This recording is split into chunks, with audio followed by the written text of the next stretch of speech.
İnsanın, bizlərin dinin gözəlliyini başqalarına çatdırmaq vəzifəmiz var. Və dinin gözəlliyini başqalarına göstərmək üçün insanın özü bu gözəlliyi dərk eləməlidir, bu gözəlliklə təmasda olmalıdır. Bütün vücudu ilə dinin gözəlliyini hiss eləməlidir insan. Bunun müxtəlif yolları var.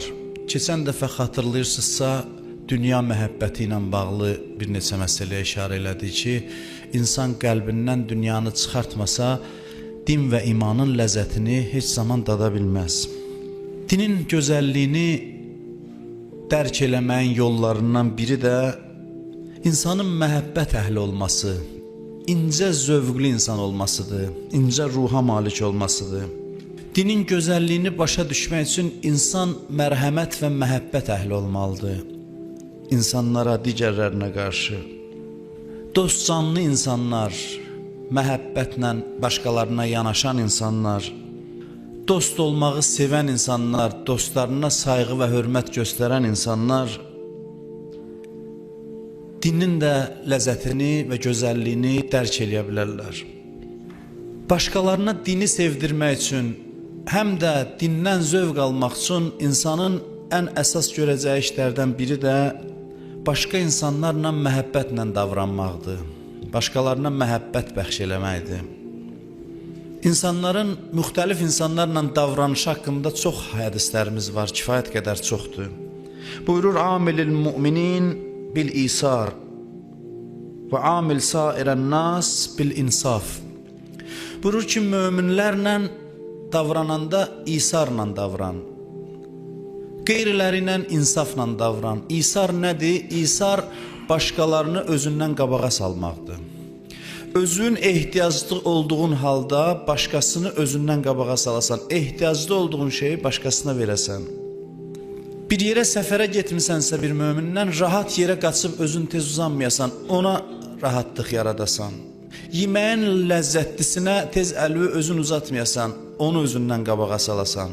Bu, insanların möminlərlə davranış qaydalardır. Başqalarına qarşı da buyurur, insaflı olun, zülmə yol verməyin. Əqidəsi nə olursa olsun başqa insanın, hansı yolda olursa olsun, insafı əldən verməyin.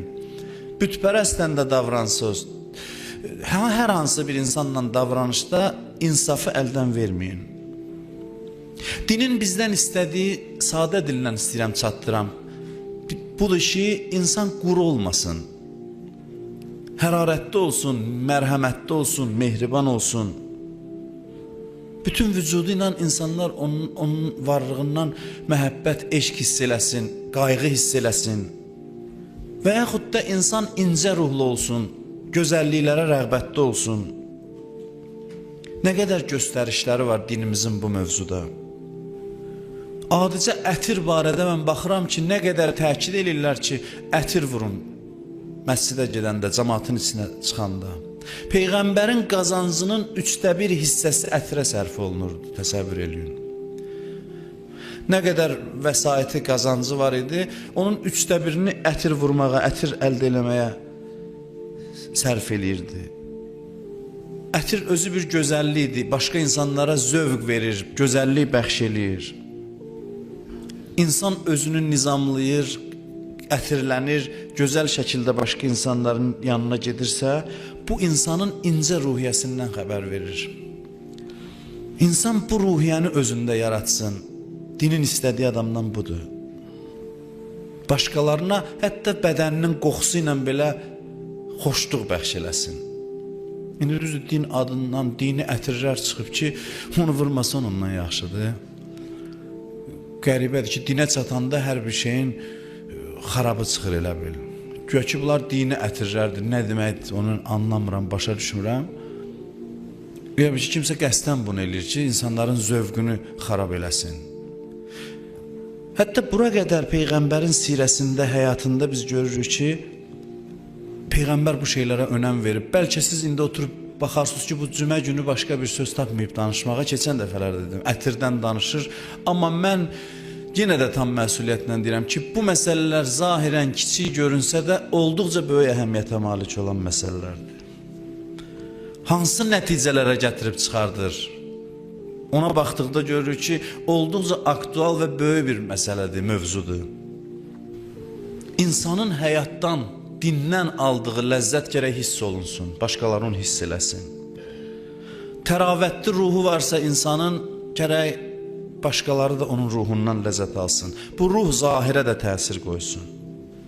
Mömin insan o insandır ki, onunla ünsiyyətdən insanlar zövq alsınlar. Din bu şeylərdən başlanır. Hər mənada sevinç bəxş eləsin insanlara, xoşluq bəxş eləsin insanlara. Qəribə dualar var. Deyir, yemək yiyirsən, əlvi yuyandan sonra əlvi silən vaxtı. Bu duanı oxuyun. Allahümmə inni əsəlükə zinə vəl-məhəbbə. İlahi, səndən gözəllik və məhəbbət təmənna edirəm, istəyirəm. Və əuzu bikə minəl-məqti vəl-buğzə. Və səndən pənah aparıram kobudluqdan və kin-küdurətdən.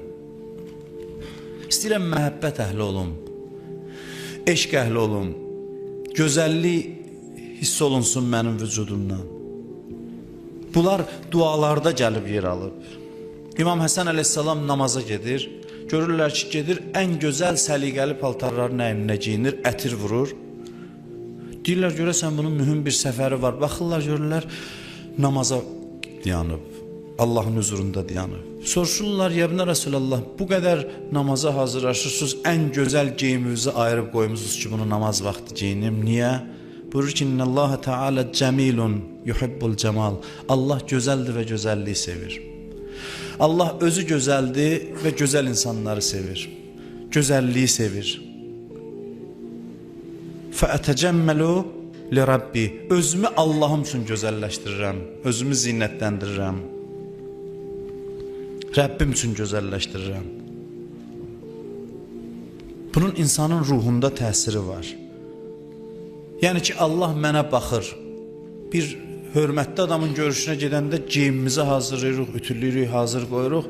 Ona hörmətimizi ifadə edirik. Ki, yaxşıdır bunun yanına belə geyimdə getmək. Allahın huzuruna gedəndə bu psixoloji məqamlardır.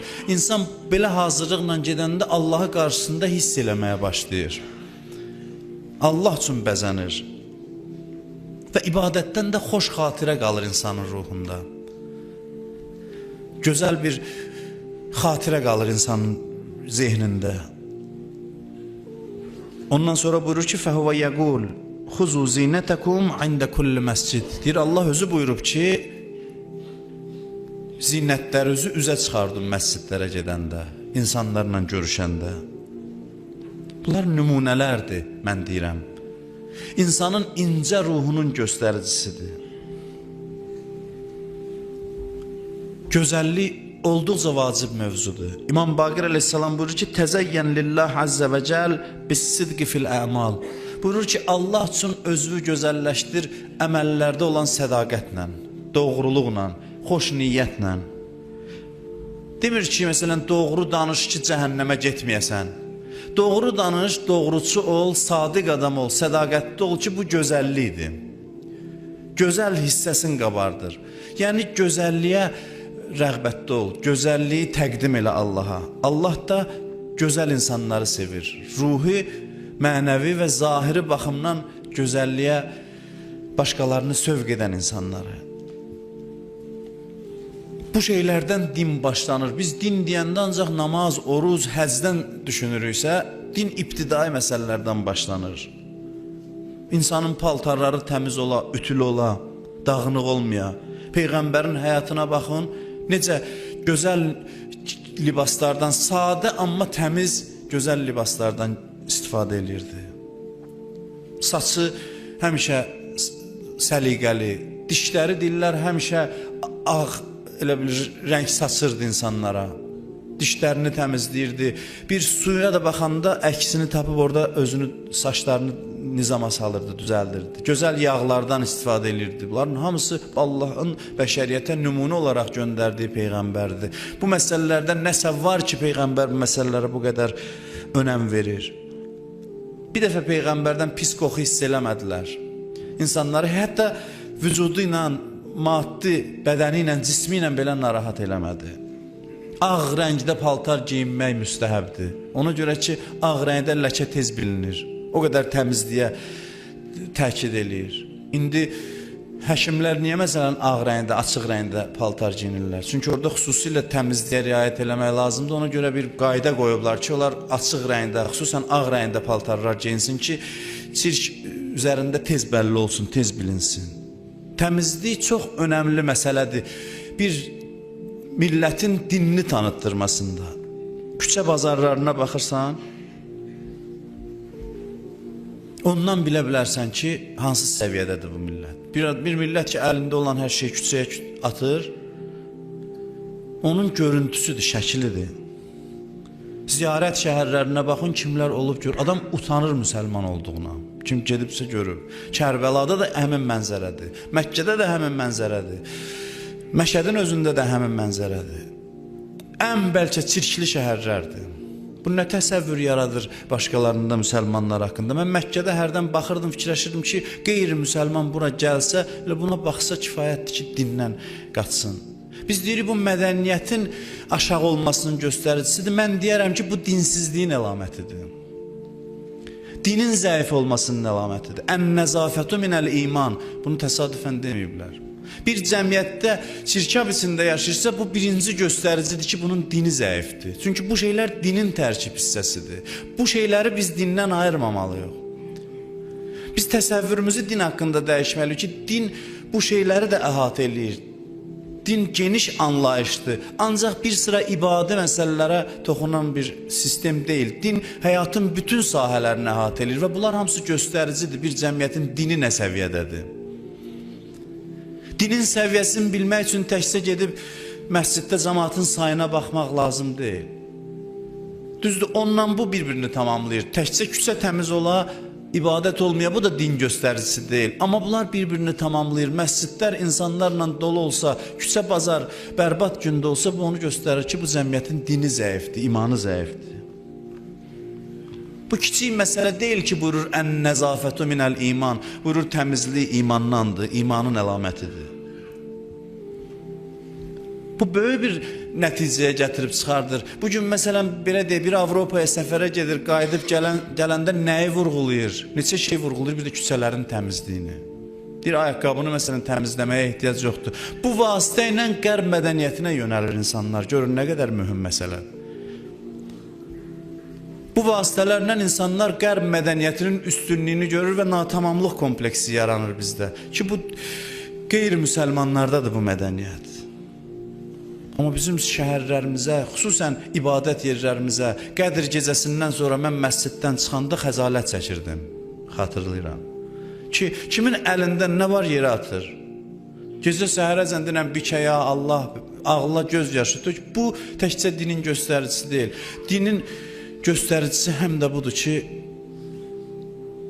təmizliyə, nəzafətə insan riayət eləyər. Gözəl ruhlu ola və gözəlliyi təqdim eləyə başqa insanlara. Bu şeylər insanları dəf eləyir, dindən uzaqlaşdırır. Ona görə də vacib deyil biz həmişə hər cümə ancaq elə namazdan, zikirdən, gecə namazından danışaq. Bu gecə namazı qılanın görüntüsü pis olsa, xoş görüntüsü olmasa, başqalarını dəf eləyəcək. Heç bir faydası yoxdur onun gecə ibadətinin. Bir adamın zahiri görünüşü də imanının göstəricisidir. İmanından xəbər verir, batinindən xəbər verir.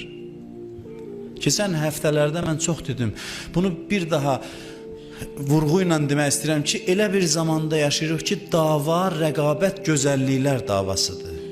Rəqabət gözəllik rəqabətidir. Görün nə gözəl təqdim eləyirlər dəyərsiz şeyləri.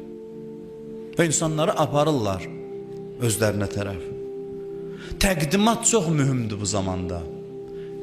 Pis bir şeyi gözəl qabda verib insanları məftun eləyirlər. Və mən dedim bunu, Quranda bəyan olunur ki, şeytanın üslublarından biri budur. Şeytan deyir, mən zinətləndirəcəm onların gözündə, pis şeyləri gözəl göstərəcəm. Razılaşırsınız məndən ki, bugünkü gündə, indiki dövrdə rəqabət ağıl müstəvisindən daha çox gözəllik müstəvisindədir. Yəqin ki, razılaşarsınız. Rəqabət ağıl müstəvisindən çox təqdimat müstəvisində gedir. Hamı özünü təqdim eləyir. Sözdən qabaq baxmaq istəyir ki, bunun şəkili nədir? Əvvəl görüntü insanı dəf eləyirsə, sözə qulaq asmayacaqlar. Ona görə mövzu mühüm mövzudur. Görüntü göstərirsə, gözəllik göstərirsə, insanlar maraqlanır ki, bu cəmiyyət nə ilə gedib buna nail olub. Ondan sonra gedir onun əqidə əsaslarını araşdırır. Ağıldan çox öndə gedən gözəllik müsabiqəsidir bir mənada. Yəni kim qabağa keçdi, kim daha gözəl göstərə bildi özünü. Bəyəm qərb mədəniyyəti başqalarını dəlil sübutla təsirinə salır. Kimdir indi qərb mədəniyyətini dəlil və sübutla təbliğ edən? Görüntü ilə, gözəllik göstərməklə özlərinə bağlayırlar. Mən bir daha deyirəm, mən demirəm əqli, məntiqi bəhslər olmasın. Bunu biz dəfələrlə demişik, ikinci xütbədə də ona işarə eləyəcəm ki, din ağıl və məntiq müstəvisində təbliğ olunmalıdır, bu öz yerində. Amma nəzəri bəhslərdən daha çox bizim zamanımızda insanları gözəllik cəzb eləyir.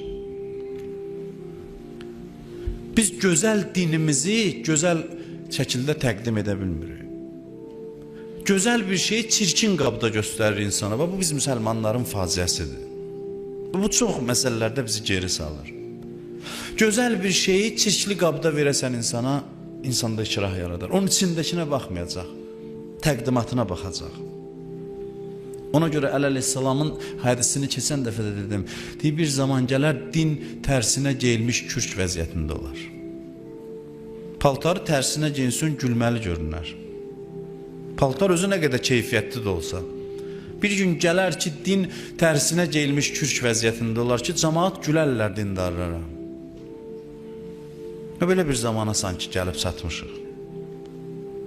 Eyni zamanda din nə qədər dünyada aktuallaşır, dinimizə maraq artır, amma biz bundan ayaqlaşa bilmirik.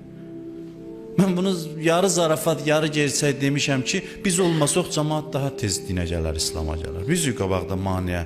Əslində fitrət etibarı ilə insanlar artıq dinlə maraqlanmağa başlayıb. Biz olmasaq çoxdan gələrdilər. Biz qarşısında sipər olmasaq.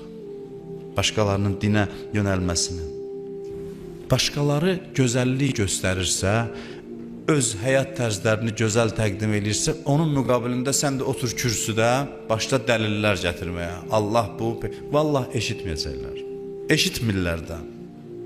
Gözəlliyin rəqabətində uduzmamaq üçün insanlara o gözəlliyi təqdim eləmək lazımdır. Bu çox vacibdir. İmamlar buyurur ki, kunu lana zeynən. Baba hədisi ölənə qədər yadda saxlayın. Buyurur ki, bizim üçün zinət olun. İmamlar buyurur. Bizim üçün zinət olun. Bizim məktəbə cəmaatı dəvət eləmək istəyirsinizsə, Cəfəri məzhəbini təqdim eləmək istəyirsinizsə, o saat dəlil sübut dalıca qaçmayın. Orada Əleyhisselamı belə təqdim elədi Peyğəmbər. Burada o hədisləri yazırlar, doldururlar, bəhslər gedir. Bundan daha mühüm olan özünü göstər, rəftarını, davranışını göstər, əməlinlə cəzb elə.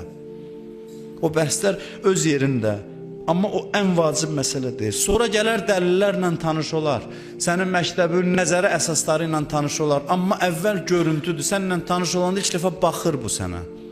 O baxış nə təsir qoyur ki, sözünü dinləsin. Ona daha çox diqqət edin.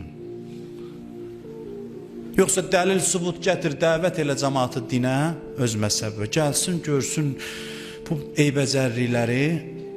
Onda Bəhlul vardı, Bəhlul o Bəhlul yox. Bu yaxında yaşayıb, təxminən 100 ildən çox yaşadı. Əfqanistanda 30 il zindanda qaldı o. Çox qəribə bir insandı. Qəribə, doğrudan da qəribə insandı o. Onun həyatı haqqında kitablarda yazılıb. Vaxt yoxdur onlara işarə eləyək. Çox qəribə, zəkalı və mənəviyyatlı bir alim idi. Onun bir sözü var, deyir, mən heç kəsi məzhəbimə dəvət eləmirəm. Öz arif və müştəhid alim olan bir adamdır. Deyir, mən heç kəsi öz məzhəbimə dəvət eləmirəm. Çünki gəlib bizim rəftarımızı görsə, xəcalət çəkərəm mən. Ondan sonra danışmayayım, qoy. Qoy elə öz fikrində qalsın. Nə vaxtacan ki, biz özümüzü gözəl təqdim eləyə bilək.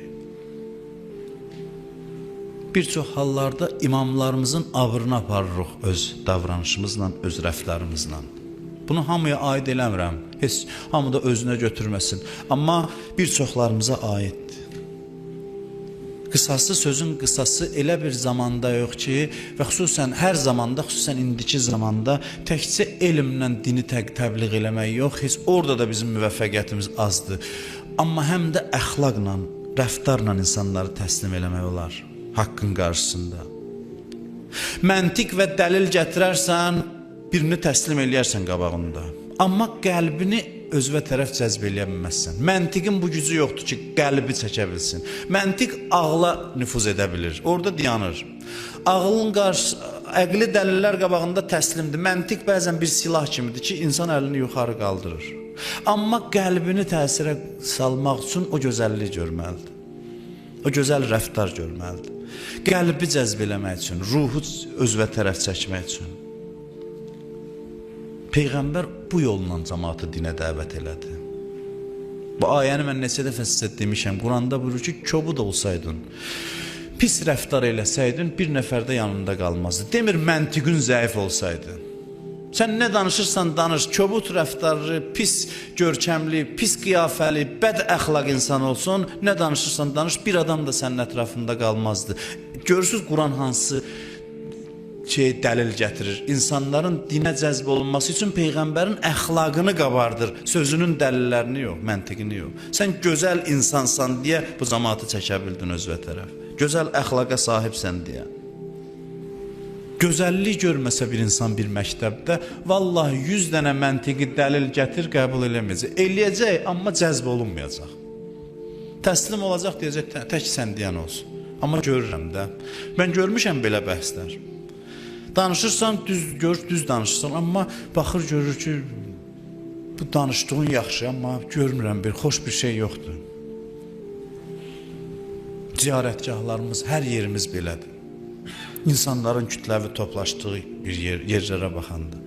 Bir alim yazır ki, bir dəfə Məkkə ziyarətində idim, dedim ki, bu cəmaatın çoxunun da səlis danışa bilmirəm də, indi ərəbcə ya başqa. Mən necə eləyim ki, həc ictimai ibadətdir, başqalarına bir xidmət eləyim, sevinc bəxş eləyim. Deyirsinə, qərarlaşdım ki, oteldən çıxıb Mədinədə hərəmə gedənəcən elə üzümdə gülüş olacaq. Təbəssümlə qarşılayacam ki, hər kimi. Deyir, dərhalda effekt verdi. 3-4 addım atmışdım deyir, Mədinədə. Elə görürdüm müsəlmanların hamısına gülüşlə baxırdım, təbəssümlə, məhəbbətlə baxırdım. Deyir, bu yerdə birdən gördüm ərəblərdən biri birdən uca səslə mənə baxıb dedi ki, əvvəl rəcül muslim yətəbəssəm.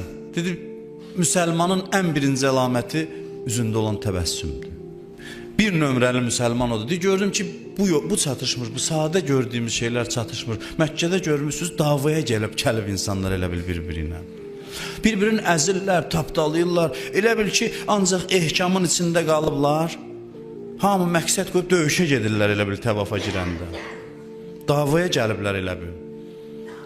Da yaddan çıxıb ki, bura müsəlmanların vəhdət yeridir, bir-birinə mehribansılıq göstərməlidir, gözəllik görməlidirlər bir-birinin davranışında. Bəqiyə girirsən, ya o hərəmlərə baxırsan, nəzarətçilər dayanıb ki, elə bir seçmə adamlardır ki, onların qiyafəsindən, üzr istəyirəm, zəhrimar tökülür. Dayanıblar orada, cəmaatı şirk, haram, başqa söz bilmirlər.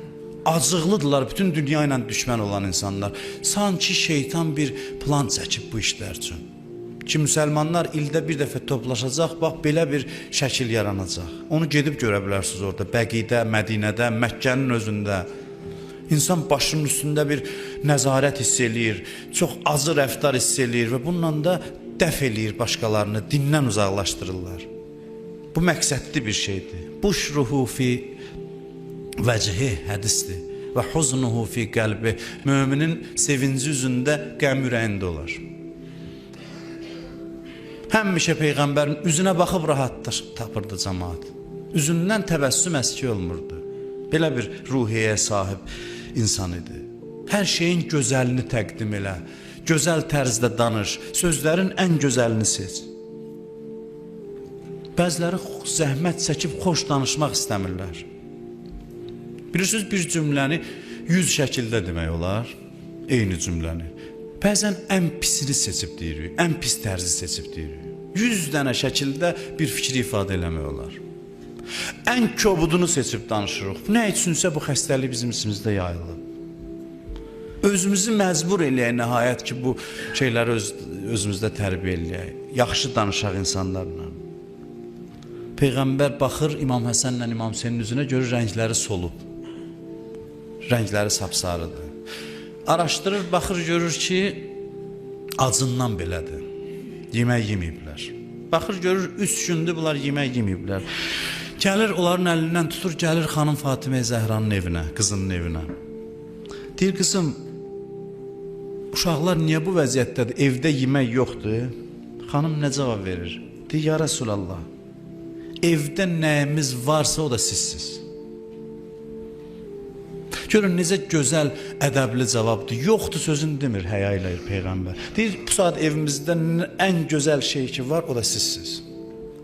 Ümumiyyətlə, nəyimiz varsa sizsiz. Siz varsınızsa bizə kifayətdir. Peyğəmbər də başa düşür ki, bunlar, onun hadisənin davamı da var. Başa düşür ki, bunlar azdır, amma sözün görün necə gözəlini seçib danışır. Bir dəfə Peyğəmbərin dilindən inkar eşitmədilər. La ilahə illallahı çıxsıq.